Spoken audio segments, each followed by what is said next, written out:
सिद्धे चरित्र सिद्धया नाणं मिदंसणमेया सिद्धे शिरसा नमस्सामि। नमो अरिहन्ताणं नमो सिद्धाणं नमो आयनीयाणं नमो वज्रायाणं नमो लोये सविसामोणं। जय बोले अनंत अनंत सत्य परमेश्वरी भगवान की, जय बोले अनंत अनंत 24 तीर्थंकर भगवान की, आचार्य भगवंत कुंद कुंद देव की, आचार्य बोध श्री विराट सागराचार्य विराट सागर जी महाराज की, परम पूजनीय आचार्य बोध श्री विशुद्ध सागर जी गुरु महाराज की, अहिंसामयी जैन धर्म की, बोले परम पूजनीय साची सागर जी गुरुदेव की, मुनि संघ की, जैन धर्म की।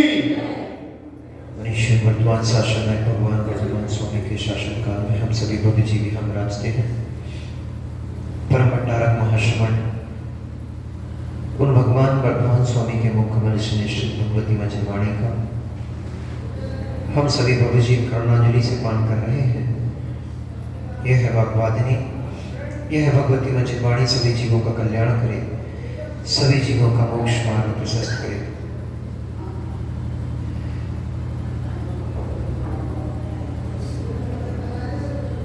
धर्म करने के लिए भी सहयोग की आवश्यकता पड़ती है,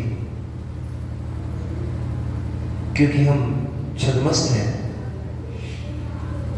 पंचम कालिया है। कर्मों के निमित्त से हमारी यह आत्मा परतंत्र पड़ी हुई है, जो सिद्ध स्वभावी है, शुद्ध है। ऐसा है आत्मद्रव मेरे ही द्वारा किए गए कर्मों के बंधन से बंधा हुआ संसार में अनेक अवस्थाओं को प्राप्त होता है। निमित्त नैमित्तिक संसार में संबंध होता है, और इसे जो नहीं मानता वो जीव अज्ञानी है, मिथ्या दृष्टि है। क्योंकि निमित्तिक कहा ही उसे गया है जो नैमित्तिक को प्रभावित कर ले, और यदि नैमित्तिक को प्रभावित नहीं कर पा रहा तो वह होते हुए भी उसके लिए अकिंचित कर है। सुनो दादाजी, हे गे उपादे कल आप पूछ रहे थे, जिसके लिए कोई अन्य वस्तु कार्य कर रही है, सहयोगी हो रही है, वही उसके लिए निमित्त है। और जिसके लिए कार्य नहीं कर पा रही, सहयोगी नहीं बन पा रही, उसके लिए वो वस्तु होने पर भी निमित्त नहीं होती है। क्या आप चौथे काल में नहीं थे? यह युग है, अनंत कल्प कालों के बीतते हुए कितने चौथे काल निकल चुके हैं। उन सब में आप नहीं थे क्या? थे। क्या आप सिद्ध सलाह पर नहीं थे क्या? गौरव भैया, सिद्ध सलाह पर नहीं थे क्या आप कभी? ठाकुर साहब सिद्ध सलाह पहुंचे कभी कि नहीं पहुंचे? पहुंचे कभी? भावों से कि द्रव्य से? सिद्ध सलाह कभी द्रव्य से पहुंचे कि नहीं पहुंचे? बताओ, आप लोग कभी द्रव्य से यानी साक्षात आप लोग कभी सिद्ध सलाह घूम के आए कि नहीं आए? नहीं आए। गौरव भैया आए कि नहीं आए? एक बार नहीं, अनंत अनंत सिद्ध सलाह की यात्रा कराए हो आप सब। अनंत बार सिद्ध सलाह की यात्रा कर ली है, अनंत बार उस जहां पर ईसत प्रागभार जो पृथ्वी है, जहां सिद्ध परमात्मा विराजमान होते हैं, उस पृथ्वी की यात्रा हम और आप अनंत बार कराए हैं। एक बार नहीं, कई बार कराए हैं, परंतु वहां शुद्ध जीव द्रव्य के नहीं गए हैं। एक इंद्रिय निगोदिया जीव बनकर वहां पर कई बार लेके आ गए हैं। वहां पे भी एक इंद्रिय जीव है। सिद्ध सलाह में भी एक इंद्रिय जीव है, परंतु वहां पर जो एक इंद्रिय जीव है वो जीव कर्म शून्य कर्म रहित नहीं है, वो कर्म से सहित है, वो एक इंद्रिय पर्याय से वहां पर है, ना कि वो अपनी शुद्ध ज्ञान पर्याय से, शुद्ध आत्मद्रव्य रूप में नहीं है वो वहां पर। इसलिए सिद्धों के साथ रहकर आ गया, लेकिन उसको सिद्धों का भेदन कभी नहीं हो पाया। इसलिए उसका सिद्ध स्थान होने पर भी उसको सिद्ध का अनुभव नहीं हुआ। वस्तु तो थी, परंतु उसके लिए वो निमित्त नहीं थी। अनंत अनंत कल्प काल निकल गए, इनमें कितनी बार चौथा काल यहां पर आ चुका होगा, और उन चौथे कालों में हम यहां पर थे, परंतु क्या हम केवल ज्ञान प्राप्त कर पाए अभी तक? क्यों नहीं कर पाए? क्योंकि वह चौथा काल हमारे लिए निमित्त नहीं बन पाया। हमारी उपादान की योग्यता ही वैसी नहीं थी, हमारे अंदर वो शक्ति हमने प्रकट ही नहीं की, जागृति नहीं की कि वो चौथा काल हमारे लिए उपादान बन सकता, निमित्त बन सकता। इसलिए वो चौथा काल निमित्त होने पर भी हमारे लिए तो निमित्ताभास था। उनके लिए निमित्त था जिन्होंने उस चौथे काल का आलम्बन लेकर के उन्हें दीक्षा धारण कर ली, शुद्ध उपयोग की धारा में प्रवाहित होते हुए जिन्होंने केवल ज्ञान को प्राप्त कर लिया, उनके लिए तो वो काल निमित्त था, उनके लिए वो काल निमित्त बन गया, लेकिन मेरे लिए वो काल निमित्ताभास था।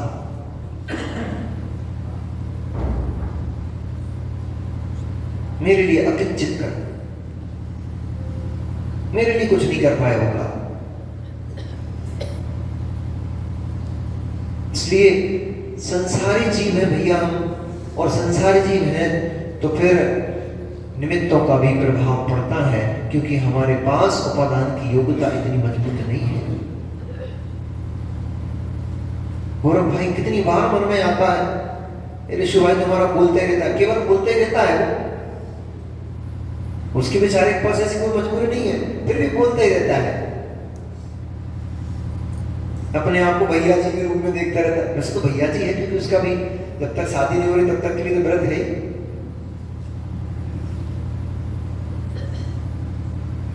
तो ब्रह्मचारी है, नहीं तो टेंशन नहीं कर लेना, सोचो महाराज जी माइक से बोले दे रहे हैं, अब हमसे कौन शादी करेगा। तो हमने ये भी क्लियर कर दिया, जब तक शादी नहीं कर रहा है तब तक के लिए है।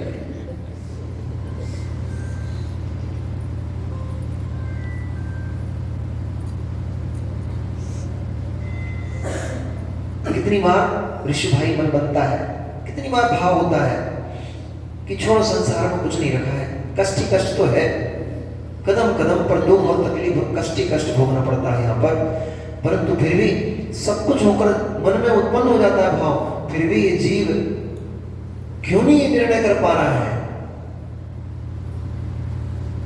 भीतर की अपेक्षा देखेंगे तो अभी चारित्र मोहिनी दर्शन मोहिनी कर्म का तीव्र बंध है, वो आगे नहीं बढ़ने दे रहा। बाहर से देखेंगे तो बाहर में उसको पत्नी नहीं आगे बढ़ने दे रही, पुत्र पुत्री आगे नहीं बढ़ने दे रहे, घर संबंधी क्लेश कर रहे हैं। यहां तक होता है कि जाओ तुम घर से कदम रखो और हम जहर खा के मर जाएंगे। अब बेचारा चाह रहा है कि मुझे मुनि बनना है, मुझे धर्म के मार्ग पे आगे जाना है, मुझे मोक्ष मार्ग पे जाना है, परंतु वो सामने वाले ने कंडीशन ऐसी लगा के रख दी, अब बताओ कैसे जाएगा। ये निमित्त है, उसने आपको प्रभावित कर लिया। क्यों? अब कैसे जाऊं? सच में यदि इसने ऐसा कर लिया तो मेरे ऊपर पूरे जीवन भर के लिए कलंक लग जाएगा कि पत्नी की हत्या करके और फिर साधु बनने आया है। कैसा साधु है? जीवन भर के लिए कलंक लग जाएगा। लोग क्या कहेंगे? आज आचार्य भगवत यहां पर सहधर्मिणी की व्याख्या कर रहे हैं। आज माताओं के पक्ष में है क्या? कैसी होती सहधर्मिणी? माताओं, जब हम शादी करके आई थी, विवाह करने गए, विवाह मंडप में बैठी थी, तो आप क्या कह रही थी वहां पर? मुझे दूल्हे राजा आपके पतिदेव बनने गए थे, वो क्या बोल रहे थे आपको? मैं आज से आपको अपनी धर्म पत्नी स्वीकार करता हूं, ऐसे बोला था। धर्म पत्नी का अर्थ क्या होता है? सतगृहिणी का लक्षण क्या होता है? सतगृहिणी वही है, धर्म पत्नी वास्तव में वही है जो पति धर्म मार्ग से दूर हो उसको भी खींच करके धर्म में लगा दे, उसका नाम सतगृहिणी है। अब उसे कैसे धर्म पत्नी कहें? बोले आलू खाओगे तो हम सूटकेस उठा के घर, आलू नहीं खाओगे, रात्रि भोजन नहीं करोगे, होटलों में नहीं खाओगे, हम सूटकेस उठा के घर जा रहे हैं, हम अपने मैके वापस चले। तुम्हारे साथ के घास भूसा खाते रहेंगे क्या? उबली उबला खाते रहेंगे तुम्हारे साथ क्या? अब तुम तो ध्यान कर दोगे, हमें तो पार्टी में जाना है, फिर हम सबका मुंह देखेंगे। हम जाएंगे पार्टी में होंगे, तुम अकेले ऐसे बैठे होगे, हमें हमारी बेइज्जती नहीं होगी क्या? तुम्हें अपनी इज्जत की पड़ी हुई है और संयम में तुम्हें बेइज्जती महसूस हो रही है। धन्य है वर्तमान काल की स्त्रियों का सोच। वास्तव में यही है भैया, अभी महाराज बता रहे थे ना, सोच पतित हो गई है, सोच छोटी हो गई है हमारी। जैसे क्योंकि पंचम काल है ना, पंचम काल है तो ढलता हुआ समय भी प्रभावित करता है। ठाकुर साहब इसको मानते भी नहीं मानते? नहीं मानते तो गले में मफलर काट डाल के बैठे हुए। समय भी प्रभावित करता है आपको, इस आत्मा को समय भी प्रभावित करता है। नहीं करता तो ये सारे के सारे लोग अभी जैकेट वैकेट पहन के, कोई स्वेटर पहन के बैठा है, कोई मफलर डाल के बैठा है। ये माताएं देखो पूरी सॉलमॉल पर पैक होकर बैठी है। क्यों बैठी हो? गर्मी के दिनों में जैसे नहीं बैठती थी हम। तो ये मौसम सर्दी का मौसम है, एक काल आपको प्रभावित कर रहा है कि नहीं कर रहा है? निमित्त है। संयम की प्रार्थना में ये भी निमित्त है और संयम की साधना में ये काल भी निमित्त होता है। अगर संयम की साधना में काल निमित्त नहीं होगा तो अभी आप यहां पर बैठ करके प्रवचन सुन रहे हो। जब महाराज जी यहां पर नहीं आए थे तब तो कोई नहीं बैठा था यहाँ। द्रव्य भी निमित्त है, क्षेत्र भी निमित्त है। इस क्षेत्र में क्यों मन लग रहा है प्रवचन सुनने में? होटल पे बैठ के प्रवचन सुन लो। भगवान के दर्शन करने मंदिर ही क्यों ना पड़े? बहुत से लोगों को प्रश्न होता है कि महाराज जी मंदिर जाना कोई जरूरी बात है क्या? कोई जरूरी है क्या? क्या है जरूरी मंदिर जाना? हम मंदिर नहीं जाते, हम तो घर में बैठ के धर्म कर लेते हैं। तुम्हारे घर की वर्णना इतनी प्रशस्ति होती तो तुम ही भगवान बन के घर में बैठ जाते ना। आपके घर में क्लेश, संक्लेशता, लड़ाई झगड़े, राग द्वेष, परिणाम, इनके अलावा आपके घर में भरा क्या है जो आप घर में बैठ करके धर्म करना चाह रहे हो? यद्यपि क्षेत्र धर्म के लिए, परंतु फिर भी द्रव्य, क्षेत्र, काल, भाव प्रभावित करता है जीव को, क्योंकि क्षौष्मिक अवस्था है हमारी। अभी हमें अपनी योग्यता इतनी मजबूत करना पड़ेगी कि कोई द्रव्य हो, कोई क्षेत्र हो, कोई काल हो, भाव धर्म में बना रहे। पर अभी वो अवस्था नहीं है, इसी के लिए आलम्बन लेना पड़ता है। मंदिर इसलिए नहीं आना पड़ता कि वहां पे भगवान बैठे, मंदिर इसलिए आना पड़ता है कि जो वर्गणाएं मंदिर के क्षेत्र में मिलती हैं वे वर्गणाएं हमारे घर में नहीं मिलती और वे वर्गणाएं मुझे प्रभावित कर लेती हैं।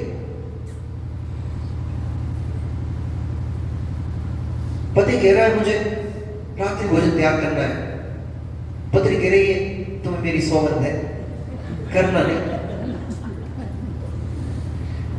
तो धर्म पत्नी कहे, उसको धर्म पत्नी कहेंगे क्या? वो तो धर्म से पतित कर रही है। जीवन में सबसे बड़ा दुश्मन यदि कोई है तो ऐसी भाई पत्नी सबसे बड़ी दुश्मन है। हमने पत्नी इसलिए बनाई थी, हमने मतलब जिन्हें बनाई हमने पत्नी इसलिए लेके आए थे। किस लिए लेके आए थे? मां आप लोगों ने विवाह क्यों किया? अब क्या करें महाराज जी, मम्मी पापा ने कर दिया। हम थोड़ी करना चाह रहे थे। ये सब बहाने होते हैं कि मम्मी पापा ने कर दिया, हम थोड़ी करना चाह रहे थे। तुम नहीं करना चाह रहे थे तो मम्मी पापा जबरदस्ती कर देंगे क्या?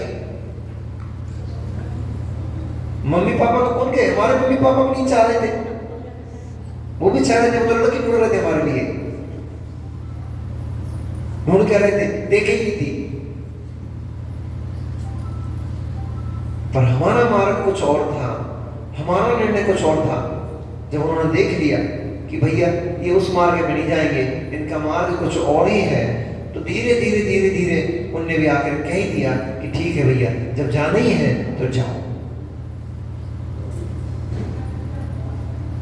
आसानी से सब में कोई के मम्मी पापा नहीं छोड़ते, कैसे छोड़ेंगे? और 9 महीने माँ ने पेट में रखा है, माता पिता ने कैसे कैसे करके तुम्हें पाला है, पढ़ाया लिखाया है, ऐसे कैसे छोड़ देंगे? उन्हें राग लगा है तुमसे, उन्हें अपेक्षाएं नहीं हुई तुमसे, हमारा बेटा चला जाएगा, यही तो बेटा है हमारा, यही तो सहारा है बड़ा होके, बुढ़ापे में यही तो हमें खिलाएगा पिलाएगा, यही तो हमारा रक्षण करेगा, यही चला जाएगा तो हमारा क्या होगा? तुमसे कोई मतलब नहीं उन्हें।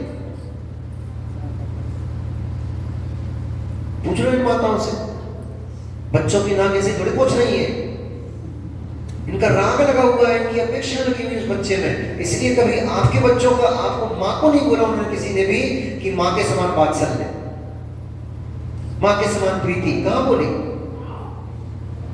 प्रीति को कैसे बोला, वात्सल्य को कैसे बोला? गौ बच्चे सम। जैसे गाय अपने बछड़े से वात्सल्य रखती है, माँ का उदाहरण क्यों नहीं दिया? गाय ने अपने बच्चे को पेट में रखा, कितने महीने रखती रही है गाय? ये डॉक्टर साहब थे ना गाय बछड़ों के, 9 महीने 9 दिन, मतलब वो भी 9 महीने वाली है, 9 महीने 10 महीने जितने भी दिन रखती है, वो भी उतने दिन अपने पेट में बच्चे को रखती है। आप भी रखी हो, प्रसूति की पीड़ा वो भी सहन करती है, आप भी सहन करते हो, लालन पालन बच्चे को वो भी करती है। ऐसा नहीं आपके हाथ पैर तो आप ही बच्चा पालते हो, वो जीभ से चाट चाट करके उसको धक्का मुड़ मार मार करके सर मार मार करके उसको पाल लेती हो। आंचल का पान अपने बच्चे को आपने कराया, आंचल का पान उसने भी अपने बच्चे को कराया, और आप क्या पालोगे? वो बदरिया को देखो, दिन भर छाती से लटका लटका घूमती रहती है, कितना परेशान करता है बच्चा। वो बैठना चाह रहे, वो बैठने नहीं दे रहा, इधर भाग रहा है उधर भाग रहा है, बंदर। वो बंदरिया फिर भी अपनी संतान को लटका लटका घूमती रहती, छाती से लगा लगा घूमती रहती। आप तो इतना भी नहीं कर पाते अपने बच्चे को, तब भी ना बंदर बंदरिया का उदाहरण दिया, ना किसी माँ का उदाहरण दिया, किसी दूसरे जीव का उदाहरण दिया, गौ का उदाहरण क्यों दिया है? सब करती है, सारा कुछ सहन करती है, परंतु फिर भी उसमें अपेक्षा को नहीं लेकर जाती है, उसकी इच्छा नहीं होती है कि मेरा बच्चा बड़ा होकर के मेरे लालन पालन करेगा, मेरा बच्चा बड़ा होकर मेरी सहायता करेगा, मुझे खिलाएगा पिलाएगा, बुढ़ापे में मेरा सहारा बनेगा। ये माँ को तो लालसा लगी होती है, इच्छा लगी होती है कि हमारा बच्चा बड़ा होकर के हमारे लिए कुछ करेगा। अब ये भी पुण्यात्माओं के साथ होता है माँ, ऐसी अपेक्षा मत लगाना वर्तमान समय में, तो क्योंकि वर्तमान का समय ऐसा है कि आपने अपेक्षा लगाई और वे पूरी नहीं हुई तो बड़ा क्लेश होगा, कष्ट होगा। आप लोग संतान को पढ़ा तो रहे हो, लिखा तो रहे हो, परंतु धर्म शून्य होते चले जा रहे हैं बच्चे, इसलिए तो बुढ़ापे में आपकी दिक्कतें बढ़ती चली जा रही हैं। हर घर में एक समस्या दिख रही है दादा, इसलिए तो कहते हैं समय पे काम कर लो, ये शरीर बूढ़ा हो इससे पहले ही अपना निर्णय कर लो, ताकि ये बच्चे ढिले आए नहीं, ढके आए नहीं। बुढ़ापा हो जाता, बहुत बुरी दशा है। मौत अभी दूर है, मृत्यु अभी दूर है, शरीर क्षीण हो गया, अब स्वयं से करते कुछ बन नहीं रहा। इन बेटे बहुओं के ऊपर आश्रित हो गए और वे बेटे बहुओं की जिंदगी पूछ नहीं रहे हैं। अब सोचो उस जीव की क्या दशा होती है, इधर से बहू धके आ रही है, उधर से बेटा चले आ रहा है, उधर से नाती पोते चिल्ला रहे हैं। ऐसी अवस्था में बेचारा अंदर में क्लेश क्लेश क्लेश में मरा, वो क्लेश में मर करके दुर्गति में चला गया।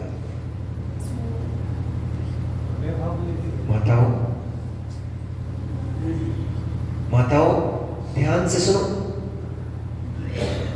आपकी सास ने अपने जिगर का टुकड़ा, अपने कलेजे का टुकड़ा तुम्हारी झोली में डाला है, उसकी रक्षा करो। साथ में उस दान दातार की भी रक्षा करो, उस माँ की भी रक्षा करो जिसने अपने कलेजे का टुकड़ा तुम्हें दिया है। कल शाम को बात कर रहे थे ना, कम से कम उसके अंदर भीतर में जीव धर्म तो देखो, ये भी जीव है। महाराज बता रहे थे भूत अनुकंपा। भूत मतलब कौन से? वो यंत्र वाले भूत, उनकी क्या अनुकंपा करोगे तुम? भूत अनुकंपा, भूत यानी जीव प्राणी, प्राणी मात्र के ऊपर अनुकंपा का भाव होगा तब तुम जैन कहलाओगे, तब तुम, क्योंकि तुम्हारा नाम है जैन। और जैन का सबसे बड़ा धर्म क्या है? धम्मो दया विशुद्धो, जो दया से विशुद्ध है वही धर्म है। सबसे बड़ा धर्म क्या है? सबसे बड़ा धर्म क्या है? रात्रि भोजन का त्याग करो, पानी छान के पियो, कोई भी क्रिया करो, प्रतिक्रमण कर रहे हो, शाम को प्रतिक्रमण कर रहे हो, आलोचना पाठ पढ़ रहे हो, और इधर बाप को खाने को नहीं दे रहे हो। घर में पूरा पिता बैठा है, उसके पेट भर रोटी नहीं मिल पा रही। घर में बूढ़ी माँ बैठी हुई है, वो कराह रही है, चिल्ला रही है, उसको पानी का गिलास नहीं दे पा रहे। शाम को क्या कर? सुनिए जिन हमारी, हम दो से किए अति भारी, बोलो ना।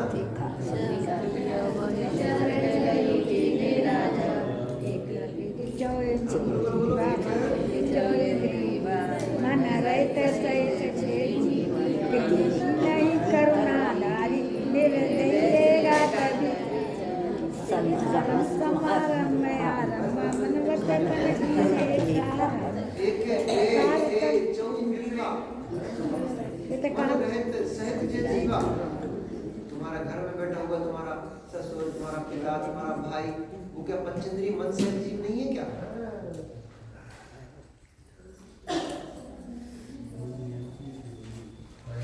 बड़े चाव से वो अपने घर में बहू लेकर के आया था।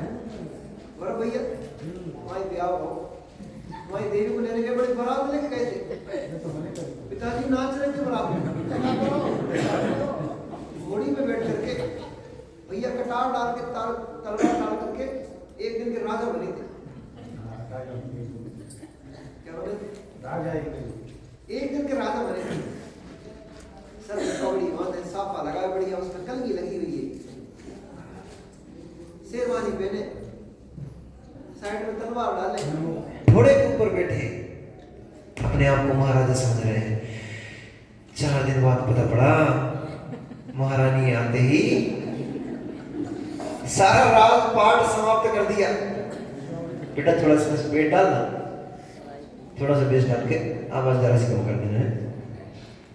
महारानी ने, देवी ने आते ही सारे राजपाट चौपट कर दिया। एक दिन के महाराजा दूल्हे राजा कहाँ पहुंच गए?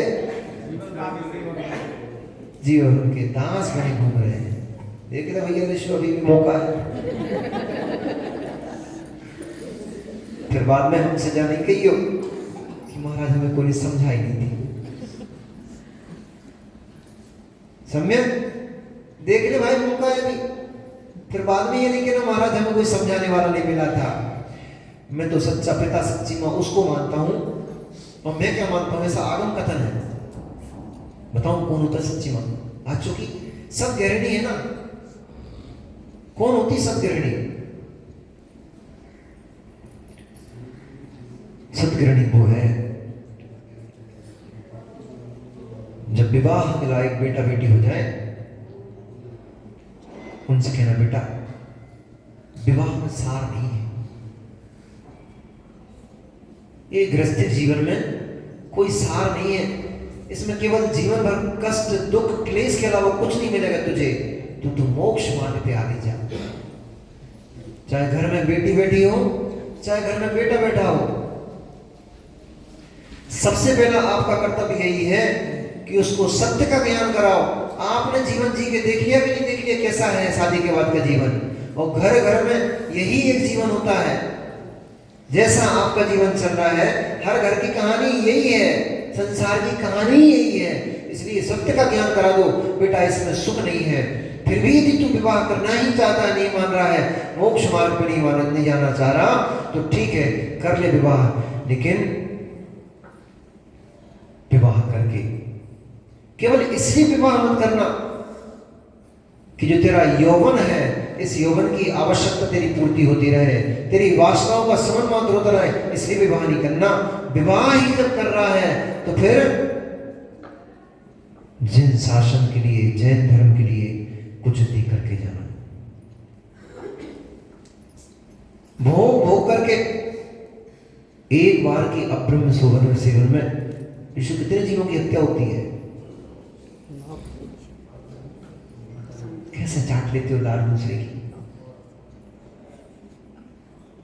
घृणा भी नहीं आती है। अधरपान कर रहे हैं, लार चाट रहे हैं उसके मुख की, घृणा भी नहीं आ रही है।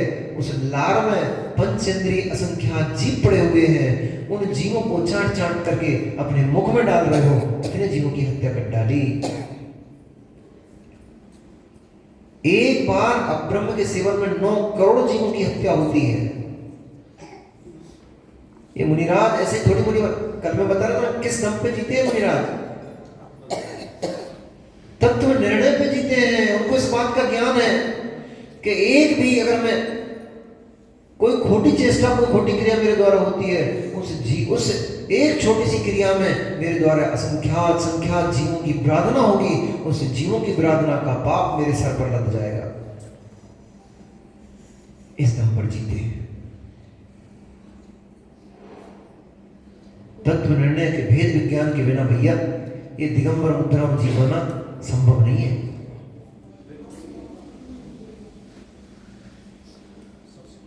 दुनिया में साधु तो लाखों की संख्या में मिलेंगे, परंतु दिगंबर मुनिराज 1500-1700 ही है।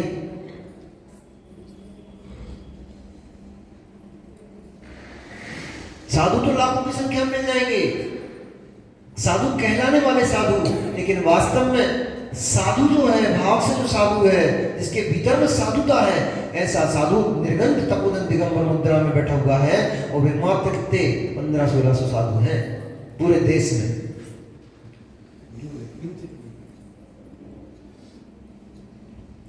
करोड़ों की जनसंख्या में केवल 1500 साधु। हाँ, क्योंकि ये भेष मात्र का मार्ग नहीं है, ये भावों का मार्ग है। अपने बच्चे को ये तो सिखाना, खूब पढ़ाना लिखाना, उसके लिए कोई निषेध नहीं है।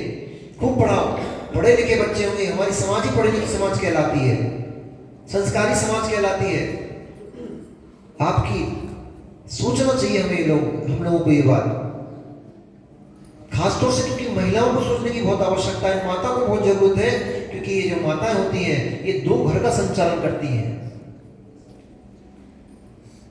महिला अच्छी हो तो अपने माता पिता की कुल का नाम रोशन करती है। वे बच्चियां क्या अपने माता पिता का नाम रोशन करेंगी, जो ना जाने कहां कहां अपने मुंह में कालिक पोत के जाती हैं। वे तो अपने इस कुल की भी मान मर्यादा को नष्ट करेंगी, और जिस कुल में जाएंगी उस कुल की मान मर्यादा को भी नष्ट करेंगी। इस कुल को भी कलंकित कर दिया, अगले कुल को भी कलंकित करेंगी। जिन्हें अपने कुल की मान मर्यादा का ध्यान होता है, ऐसी बेटियां अपने माता पिता का नाम रोशन करती हैं। बच्चों से भी कुल चलते, बच्चियों से भी कुल चलते हैं। सीता के घर में भामंडल भी था क्या नहीं? सीता के भाई का नाम भामंडल है। लेकिन भामंडल को कौन जानता है? जब भी जनक पिता की बात करोगे, लक्ष्मी सीता का नाम लेकर के सामने खड़ा हो जाएगा। जनक कौन थे? सीता के पिता। कोई नहीं जानता कि जनक भामंडल के पिता थे। जब भी जनक की बात करोगे, कौन कहता है कि कन्याओं से कुल नहीं चलता?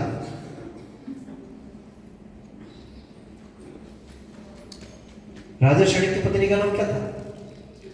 झेलना। उनके घर में कोई भाई भी तो होंगे, परंतु चेलना, उनकी बहन का नाम त्रिशला, उनकी बहन का नाम चंदनवाला। सारी सतियां ये घर में बैठी थी, चाहे चंदनवाला ले लो, चाहे चेलना ले लो, चाहे कृष्णा माता ले लो, सब ये तीनों बहनें थी। 5 या 7 बहन थी, 7 बहन थी। बहनों के नाम से पिता का नाम चल रहा है, पिता को जाना जा रहा है। आज भी त्रिशला माता के पिता को त्रिशला माता के नाम से जाना जा रहा है। त्रिशला माता के पिता के नाम कौन जानता है? राजा चेटक। चेटक के नाम से कितने कौन कौन जान रहा है? आज भी उनको पिता के त्रिशला के नाम से या चंद्रवाला के नाम से जाना जा रहा है।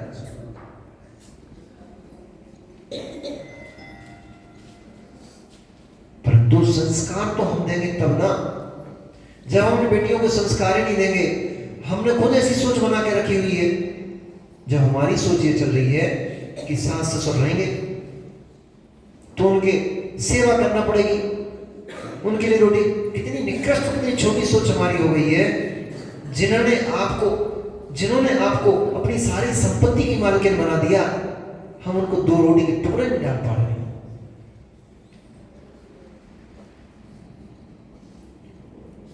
उन्होंने चाबी का छल्ला तुम्हारे हाथ में रख दिया कि बेटी आज से तू घर की बहू, तू ही मालकिन है। और हम इतने निकृष्ट हो गए कि उस चाबी का छल्ला जेब में आते ही माता पिता को निकाल कर बाहर पटक दिया। चिंता मत करो, इतिहास दोहराया जाएगा। सुन रहे हो? चिंता मत करो, इतिहास दोहराया जाएगा। आपके घर में भी आपकी बेटी की बहू आएगी।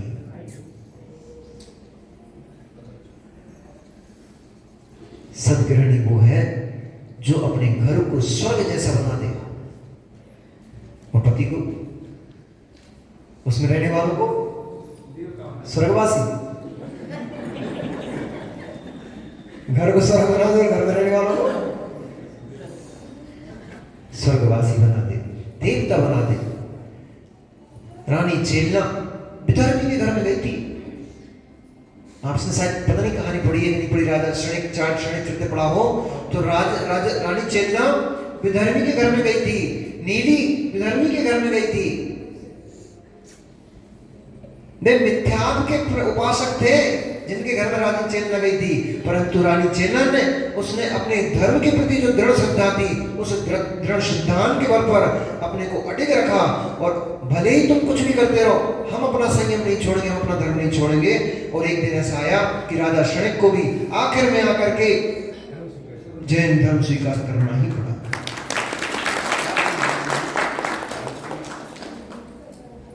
राजा क्षणिक को मिथ्यात्व छोड़ करके धर्म स्वीकार करना पड़ा।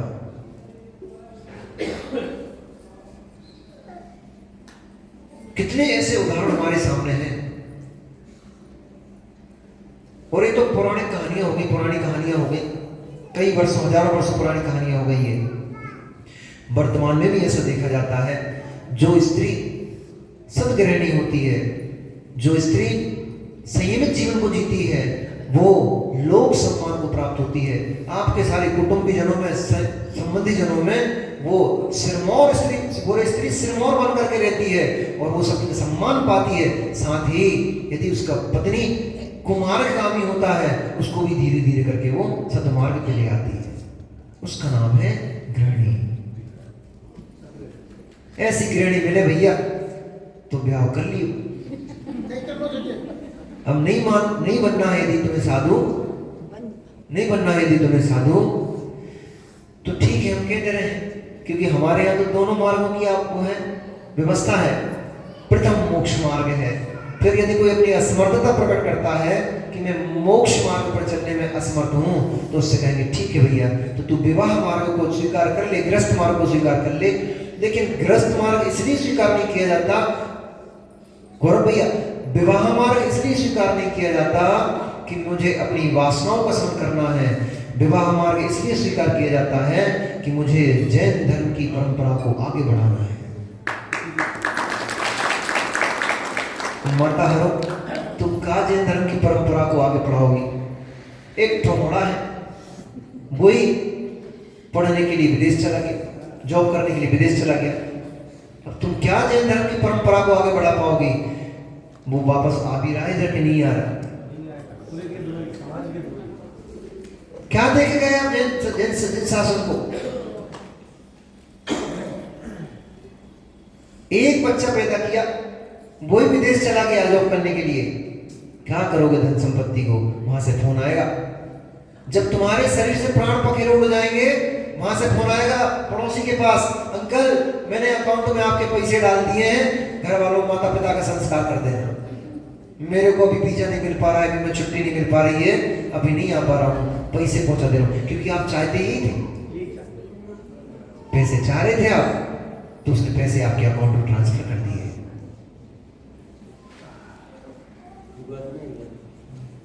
तो इसलिए तो बता रहा हूं निब्रत सागर जी, ये रियल स्टोरी है। अब उसको कहानी में समझना, कल्पना में समझना, ऐसा रियल में हुआ। सबने देखा होगा ये दृश्य, सबने देखा होगा। प्राशु सबने देखा होगा ये दृश्य। विदेश पढ़ने नहीं जाना, नहीं तो मम्मी पापा बेचारे इंतजार करते रहे, चले जाएं तो तुम बैठे रहो। हम तो विदेश में बैठे पैसा कमा रहे हैं पापा, तुम चले गए, हम क्या करें? पड़ोसी को फोन लगा के बोलो हमारे मम्मी पापा को संस्कार कर दियो। धन तो कमाओ, धन तो कमाओ, धर्म को खोकर के धन मत कमाओ। धर्म रहेगा तो धन तो कहीं नहीं जा सकता है, उसकी ताकत ही नहीं कहीं जाने की। धर्मात्मा के पास ही धन होता है। धर्म है तुम्हारे पास तो धन तो कहीं से भी आएगा, चार गलियों से कहीं से भी जाएगा। और धर्म नहीं है तुम्हारे पास तो तुम सर फोड़ते रहना, भागते रहना, कहां भागना है तुम्हें, तुम्हारे पास धन बचेगा ही नहीं। आ भी जाएगा तो भी नहीं बचेगा। इसलिए धन कमाने अकेले में मत लगे रहो, साथ में धर्म भी कमाओ। वो तब हो पाएगा मां, जब तुम अपने बच्चों में वैसे संस्कार डालोगे। पाठशाला के लिए तुम्हारे पास बच्चों का टाइम नहीं है, स्कूल में 6-6 घंटे 8-8 घंटे पढ़वा लोगी, स्कूल के लिए बस लग जाएगी, यहां से आगरा तक पहुंचोगे तो बच्चों को पढ़ाने के लिए उसकी बस की व्यवस्था कर सकते हो, उसकी 10,000 रुपये महीने की फीस भर सकते हो। परंतु हम अगर आपसे ये कह दें कि आप रोड के सड़क के किनारे हम 2 किलोमीटर दूर रहते हो और पाठशाला मंदिर में चल रही है, तो आपके जेब से एक ऑटो की व्यवस्था नहीं होती कि एक ऑटो की व्यवस्था कर दे बच्चे को कि प्रतिदिन पाठशाला पहुंच जाए शाम को बच्चा। उसके लिए भी समाज के लोगों को हाथ जोड़ जोड़ करके बोलना पड़ता है, भैया हमने बस की व्यवस्था कर दी है, हमने ऑटो की व्यवस्था कर दी है, कम से कम बच्चे को पहुंचा तो दो। नहीं भैया अभी तो नहीं पहुंचा पाएंगे। क्यों? अभी तो ट्यूशन का टाइम रहता है बच्चे का। लोग तो पता नहीं कहां अपने खोटे आयतन बना करके बच्चों को कैसे खोटे संस्कार डलवा रहे हैं, डाल रहे हैं। वे अपने धर्म में, अपने संस्कारों में बच्चों को दृढ़ कर रहे हैं, पैसे बांट करके लोगों को इकट्ठा कर रहे हैं वो। और तुम्हें सारी सुविधा, सारी फैसिलिटी दी जा रही है, तब भी आप अपने बच्चों को संस्कार नहीं कर पा रहे हो। कैसे कहेंगे तुम मां हो? आप अपने बच्चे की शत्रु हो। बुरा लग रहा है? नहीं लग रहा? कैसे निष्ठुर लोग, कैसे निष्ठुर लोग हैं। बुरा भी नहीं लग रहा, ऐसा भी नहीं लग रहा महाराज कितना बुरा हमसे बोल रहे हैं। हम आपसे थोड़ी बोल रहे हैं, हम तो उन माताओं से बोल रहे हैं जिन्हें अपने बच्चों के भविष्य की बिल्कुल भी चिंता नहीं है। और यदि आप भी उनमें शामिल हो तो फिर देख लेना, फिर हम आपको मां कैसे कहें, क्योंकि मां तो वो होती है, कौन होती मां? यहां पे बोल रहे हैं, आचार्य भगवान क्या लिख रहे हैं यहाँ पर? यत्र पत्नी गुणो राड्यः तत्र श्री सर्ववस्तुनः। यदि पत्नी गुणरहीना तुटी कस्य वस्तुनः। यदि पत्नी संस्कारित है, यदि स्त्री सुयोग्य है, तो जगत में कौन सी ऐसी वस्तु है जो तुम्हारे पास नहीं हो सकती है? यदि पत्नी संस्कारित है, पत्नी सधर्मिणी है, तो जगत की सारी खुशियां, सारी वस्तुएं तुम्हारे पास हैं। और यदि पत्नी योग्य नहीं है तो फिर तुम्हारे पास सारा द्रव्य होते हुए भी तुम्हारे पास क्या है? ऐसी पत्नी आ गई भैया, सम्यक सुनने मेरी बात मान जा।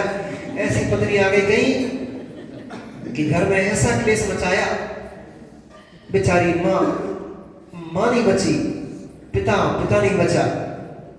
कल तुम्हारी खास का फोन आया था, फोन पर दर्शन करने के लिए उन्होंने किसी को बोला, वो दर्शन करा रहे थे, महाराज जी अमुक स्थान पर तबीयत खराब, अमुक स्थान पर ये हो गया, ये हो गया, ये हो गया, 10-12 बीमारियां गिना दी। हमने कहा और क्लेश करो लोगों में। अभी महाराज जी क्या बोले, शांति बोले तो शांति, क्लेश करो, करो क्लेश कितना करना है। अभी जवानी के उन्माद में अभी तुम्हारे पास शक्ति है, तो क्लेश कर रहे हो, नहीं देख रहे लोगों को, लोग नहीं देख रहे, जीवों को जीव नहीं देख रहे हो, मत देखो, समय बताएगा, समय आएगा, अंग अंग में रोग लगेगा, अंग अंग पीड़ित होगा, तब समझ में आएगा कि हाय मैंने क्या क्या पाप कर्म किए थे।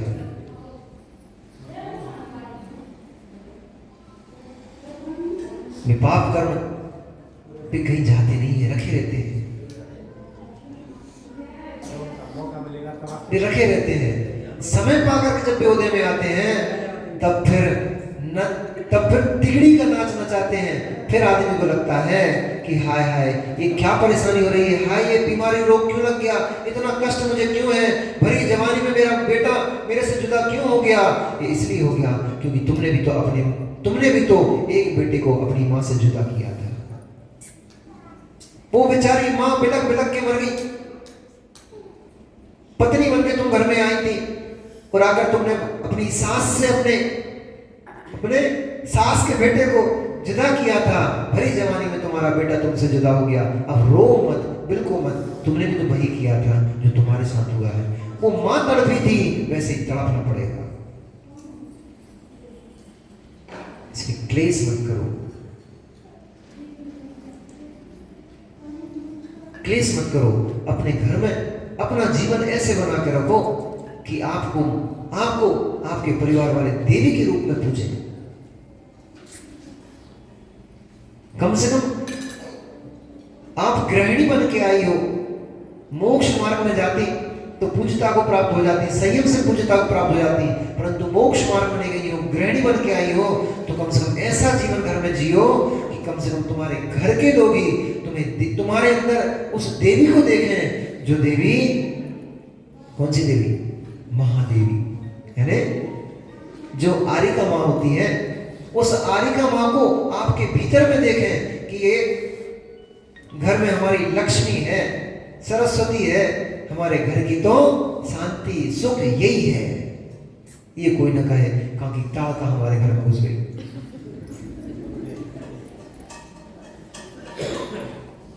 ऐसा जीवन जी लिया तो ही जैन हो, तो ही धर्मात्मा हो। स्त्री का कर्तव्य यही है, अपने पति को सन्मार्ग से लगा कर रखे, अपने परिवार को सन्मार्ग से लगा कर रखे, उनकी आवश्यकताओं की पूर्ति करे। केवल इतना ही नहीं कि हम, वो भी बड़ा मुश्किल हो गया भैया, अब तो तुम कह जाओ, ये भी बड़ा मुश्किल हो गया अब तो, पत्नी रोटी बना के पति को खिला दे तो समझना हम पुण्य आत्मा जी है। नहीं तो वो तो ये चाह रही है वर्तमान में कि हम भी होटल में खाएं, तुम होटल में खाओ, साथ में पैक करके हमारे लिए भी ले आना। घर में बाइयां लग गई, सब झाड़ू वाली बाई, कपड़े वाली बाई, बर्तन वाली बाई, खाने वाली बाई, सब बाइयां लग गई। तो जैसे अभी महाराज बता रहे थे ना, जैसे हाथों का आप भोजन कर रहे हो, आपके भावों की दशा वैसी होती चली जा रही है। आप मांसाहारियों के हाथ का भोजन कर रहे हो, होटलों में खा रहे हो, सब शाकाहारी है क्या वहां पे? अभी एक बढ़िया बात बताता हूँ, चलो फिर विराम करता हूँ, समय हो गया। अभी एक पार्टी चल रही थी, शादी की पार्टी थी अलवर में, अपनी जैन समाज की पार्टी थी, शादी की पार्टी थी, उसमें भोजन चल रहा था।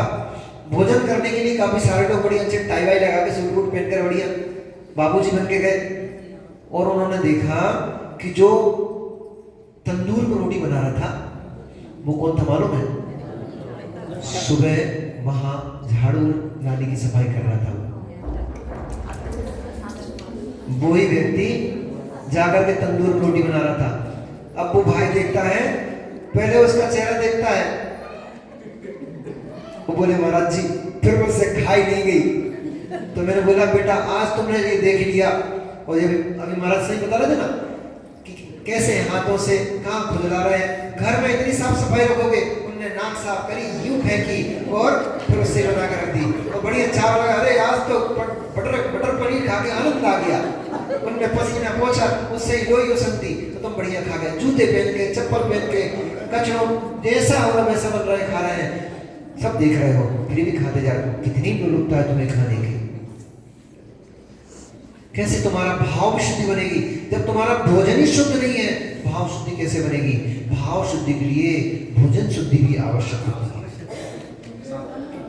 इसलिए माताओं, खुद बनाओ, स्वयं ही खाओ और सबको सुंदर सुंदर पाक कला में निपुण होना चाहिए स्त्री को। जो स्त्री पाक कला में निपुण होती है वो अपनी पति की प्रिय कारिणी होती है। वो घर की लक्ष्मी कहलाती है, सरस्वती कहलाती है। इसलिए घर का संचालन ऐसे करो जैसे देवों का परिवार हो, ऐसे मत करो जैसे नारकियों का परिवार हो। आपके हाथ में 2 घर की इज्जत है, 2 घर की लाज है, 2 घर की नहीं पूरे समाज की लाज है और पूरे शासन की लाज आपके हाथ में है, क्योंकि आप स्त्री कहलाती हो, सत्गृहिणी कहलाती हो। बच्चों में ऐसे संस्कार दो कि वे धर्म से दूर न भगे, धर्म में जुड़कर रहें। ऐसे संस्कार दिए तो ही आप धर्मात्मा हो, तो ही आप जैनी हो। ऐसा नहीं कर पाए तो जैन नाम के तो जैन तो बने रहोगे, परंतु वास्तव में जैन नहीं बन पाओगे। भगवान महावीर स्वामी की